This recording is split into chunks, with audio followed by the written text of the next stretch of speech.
مدینے میں وہ دن بڑا عجیب تھا جب سیدنا فاروق اعظم کے بیٹے کا معاملہ آ گیا۔ آج 60 سال کا بوڑھا عمر ابو شامہ حضرت عمر کے صاحبزادے یہودیوں نے سازش کر کے انہیں نبیذ پلا دی۔ نبیذ جائز تھی، نبیذ کیا کہ شراب پلا دی۔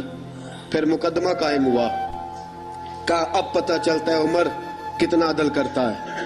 سیدنا فاروق اعظم کے پاس گواہ آئے، صاحبزادہ اندر کھانا کھا رہا تھا، فاروق اعظم نے گریبان سے پکڑا، کھینچ کے لائے، فرمایا ابو شامہ چل، تو نے شراب پی ہے، تجھے کوڑے مارے جائیں گے، تیرے لیے 100 یا 80 کوڑوں کی سزا تیاری کر لے۔ ابو شامہ کہتے ہیں کہ ابا جی انہوں نے نبیذ کہی تھی، شراب پلا دی۔ فرمایا تو نے پی کیوں؟ تو نے پی کیوں؟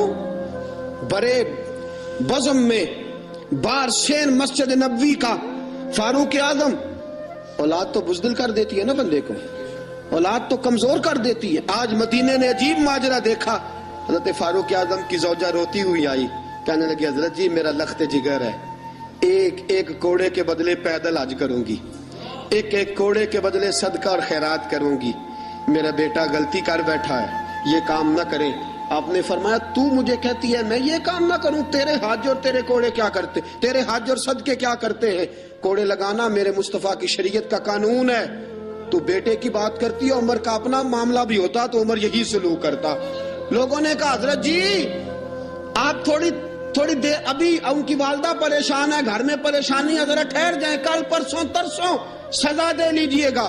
فرمایا تمہیں یاد نہیں جب مدینے کی ایک بی بی نے چوری کر لی تھی اور میرے مصطفیٰ کی بارگاہ میں کہا گیا تھا حضور ذرا ٹھہر جائیں، سزا نہ دیں، تو حضور نے فرمایا تھا اگر فاطمہ بھی چوری کرتی تو ہاتھ کاٹ دیتا۔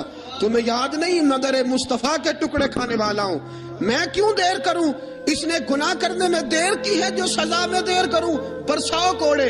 حضرت افلا نامی غلام، حضرت جی آپ کا لخت جگر ہے۔ فرمایا لخت جگر نہ دیکھ، مصطفیٰ کا قانون دیکھ، میرا بیٹا نہ دیکھ، مصطفیٰ کے قانون کا قیام ضروری ہے۔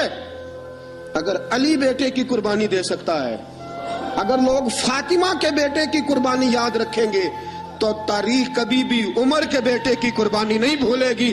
فرمایا غلطی سے ہو گیا یا جیسے بھی، اسے خیال کرنا چاہیے تھا۔ کوڑے لگاؤ، 80 کوڑے لگے تو بیٹے کی روح پرواز کر گئی۔ جب جوان بیٹا کسی کا، کوثر نیازی نے کہا تھا باپ کا جنازہ اٹھانا بڑا آسان پر بیٹوں کے جنازے اٹھانے بڑے مشکل ہیں۔ جب فاروق اعظم کا بیٹے کا انتقال ہوا، بیٹے نے آنکھیں کھولی، باپ کی طرف دیکھا تو سیدنا فاروق اعظم عدل و انصاف، 2 آنسو آنکھوں میں آئے، کہا بیٹا حضور سے جا کے کہنا کہ عمر نے بیٹا نہیں دیکھا، آقا تیرا قانون دیکھ، جا کے حضور سے میرا پیغام دینا۔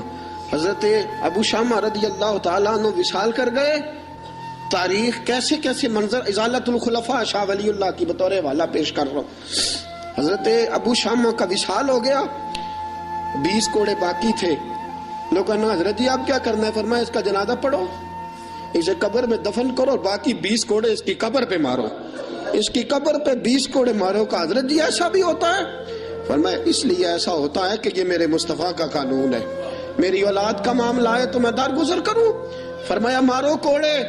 حضرت سیدنا اب حذیفہ بن یمان فرماتے فاروق اعظم بیٹے کی قبر پہ کھڑے تھے، داڑھی آنسوؤں سے بھری ہوئی تھی، میں دوڑا ہوا آیا، میں نے کہا عمر نہ رو، آج خواب رات تیرے بیٹے کا جنازہ تھا، جنازہ پڑھ کے سویا ہوں تو خواب میں مجھے رسول پاک کی زیارت نصیب ہوئی ہے۔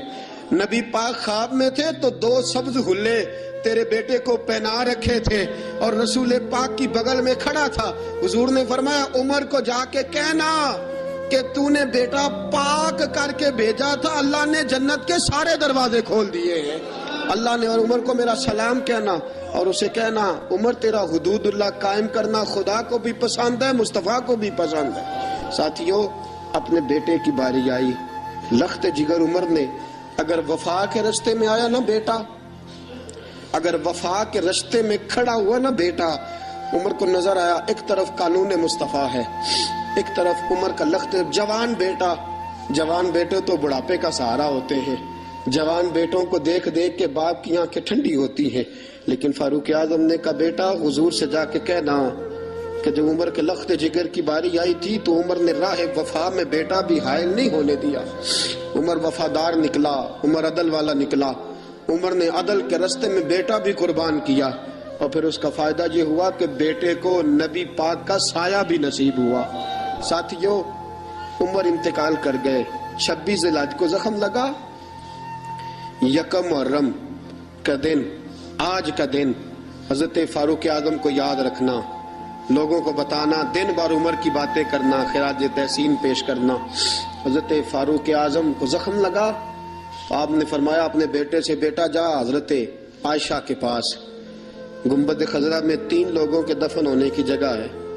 ایک میں ابو بکر دفن ہو چکے، ایک میں رسول پاک کا مزار قدسی بن چکا. ایک جگہ خالی ہے، جا کے عائشہ سے پوچھنا، مجھے پتا ہے وہ 18 سال کی عمر میں رسول پاک پردہ کر گئے تھے. 18 سال سیدہ کی عمر تھی. عائشہ نے جگہ اپنے لیے رکھی ہوئی ہے. جا کے باہر کھڑے ہو کے کہنا، اماں جی، عمر کہتا ہے میرا دل کرتا ہے، میرا دل کرتا ہے کہ مجھے نبی پاک کی گنبد کے سائے میں جگہ ملے. جا کے عرض کرنا، اور بیٹا باہر کھڑے رہنا، زیادہ ضد نہ کرنا، مومنوں کی ماں ہے. حضرت سیدنا عبداللہ ابن عمر کہتے میں باہر کھڑا تھا، دروازے کے باہر کھڑے ہو کے کہا کہ عمر کا بیٹا ہوں. اماں جی، عمر فرماتے ہیں اجازت دو تو دل کرتا ہے نبی پاک کے ساتھ لیٹ جاؤں. وفا میں گزار دی عمر ساری، ساری زندگی لے سجنا آساں توڑ نبھائی. دل کرتا ہے حضور کے ساتھ لیٹنے کو. تو حضرت عائشہ صدیقہ، حضرت عبداللہ ابن عمر فرماتے ہیں میں دروازے سے باہر کھڑا تھا لیکن عائشہ کے رونے کی آوازیں باہر تک آ رہی. حضرت عائشہ صدیقہ ہچکیاں لے کے روئی. سیدہ عائشہ نے فرمایا عمر سے جا کے کہنا، عمر کوئی قبر کی جگہ کسی کو نہیں دیتا، لیکن عمر تو نے وفا کی تاریخ بنائی ہے، عمر تو نے کمال کر دی ہے، عمر تو نے حد کر دی ہے. عمر کو جا کے کہنا کہ میں جنت البقیع میں دفن ہو جاؤں گی، جہاں میرا وقت آئے گا دفن ہو جاؤں گی، لیکن عمر تیری خدمات کہتی ہیں کہ تجھے نبی کے ساتھ دفن ہونا چاہیے. سیدنا عبداللہ ابن عمر فرماتے ہیں کہ جب دفن ہونے کے پانی پر سہیلیاں رنگا رنگ کڑے پر اوس دا جانیے جس دا توڑ چڑھے. فرماتے ہیں آیا، عمر کو آ کے بتایا، پیشانی خون سے بھری ہوئی. عمر نے سجدے میں رکھ دی، رو کے کہا آج میری توڑ نبھ گئی ہے. حضرت فاروق اعظم مصطفیٰ کے ساتھ لیٹ گئے.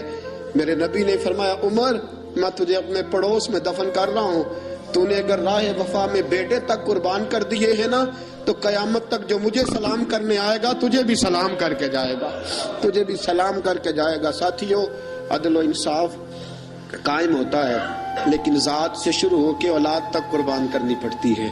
یہ پیغام ہے جناب عمر فاروق کا، ہمیشہ مدحت خیر الانام میں گزرے. دعا ہے یہ عمر درود و سلام میں گزرے. وآخر دعوانا